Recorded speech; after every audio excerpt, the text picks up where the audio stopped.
The inner workings of my splintered hemispheres, turning ambivalence into unity. Waking up to find things morphed, my dreams transferred to present course. I squint my eyes, this cannot be. My bag glares back, it's filming me. It tells of times I failed my mission, all due to lack of inner vision. But now a chance to right my wrongs springs forth through art and words and songs. The dress rehearsal is long gone. So this is it, pipes up the bag from the corner of my room. There's time to waste at later dates, he says with no impending doom. But now we act, that was our pact. The cold hard facts behind me loom. So shocked I try to comprehend. With left then right my vision bends. And as quick as he came, he left me there. With thoughts to bear, I care, I swear.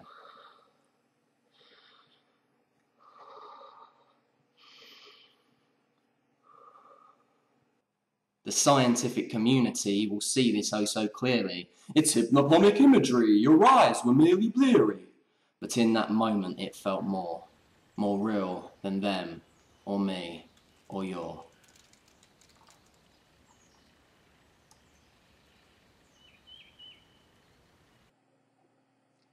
In actuality, I am that scientific voice of reason, the rational, objective mind that peers in and doubts my own claims. I am the person thoroughly critiquing and analysing these seemingly mystical events, seeing them in new light, looking at them through a new lens.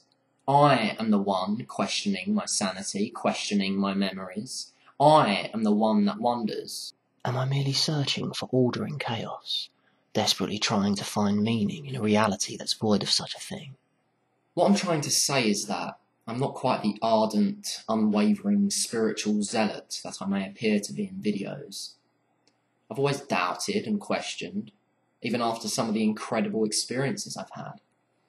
I've always searched for less fantastic explanations, ways of explaining things from a more rational standpoint. However, very quickly I'd always push those doubts to one side. I'd sweep them under the carpet, as it were. You see, I've never shown my doubts the love and care that they deserve. I've never looked at my doubts and seen them as a chance to probe deeper, a chance to learn more. Instead, I'd see them as a weakness, a problem. And so I'd always march on, never allowing myself to fully explore those realms of unsurety. But I refused to censor my life experience a second longer.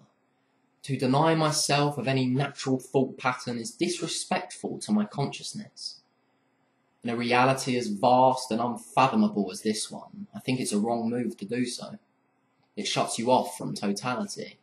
It locks you down into one rigid, unshakable paradigm. Being a zealous believer in all things spiritual, regardless of investigation, is as closed-minded as the skeptics that mock us. And so I no longer automatically presume the most grandiose explanation is the right one, just as much as I don't automatically presume the simplest one is either. I've stopped forming premature opinions on things that, in all honesty, I have no comprehensive knowledge about.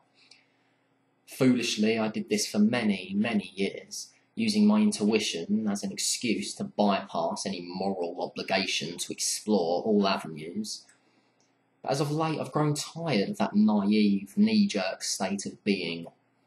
To live solely in your right brain and entirely disregard your left is as uninformed, immature, and undeveloped as the materialists who purely live in their left and disregard the right. Don't get me wrong, this isn't me telling you that I'm now shunning spirituality. Far from it.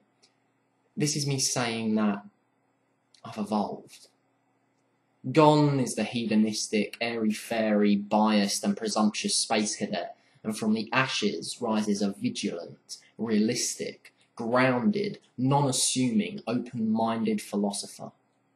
I'm sick of making out I'm so cocksure of the meaning behind all the weird occurrences in my life.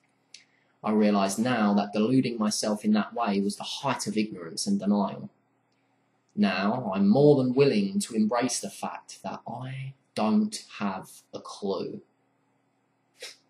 And ironically, it's this step that finally leads me closer to having one. I've been leading up to this point for quite some time now, but over the last month or two I've finally stepped into my true power, and consequently my ability to discern and dissect has never been so finely tuned. And, in my humble opinion, it's this that will lead us into the new world. The merging of the two hemispheres of the brain to create one unified unit that will serve us infinitely better than the previous model. As long as the two hemispheres are working in opposition, we will never bring about change on this planet. Never.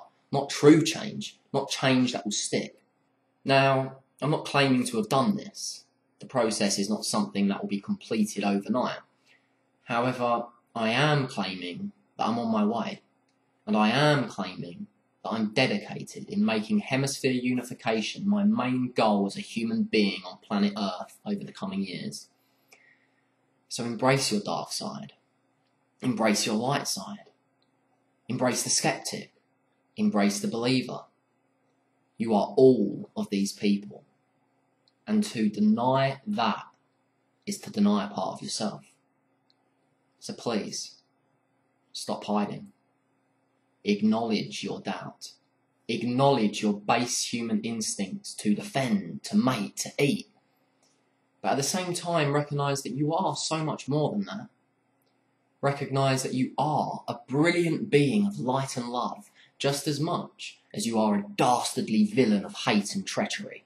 This is called facing up to infinity. This is you realising that we are all one, and in so realising, facing up to the fact that you have raped and killed and hated, as well as smiled and shared and loved. You are the devil and God. And so, in my pursuit to unify, I have to wonder what it would be like if the two had a baby. I imagine that baby would be the first being of the new age. It's questioning what's come before that leads to new discoveries. This is what spurs us on as a species. Complacency leads nowhere. Stagnation will be the end of us. And so, this new way of being that I've embraced, the skeptical believer, doesn't mean that I no longer have an opinion on things. If anything, it means I have even more.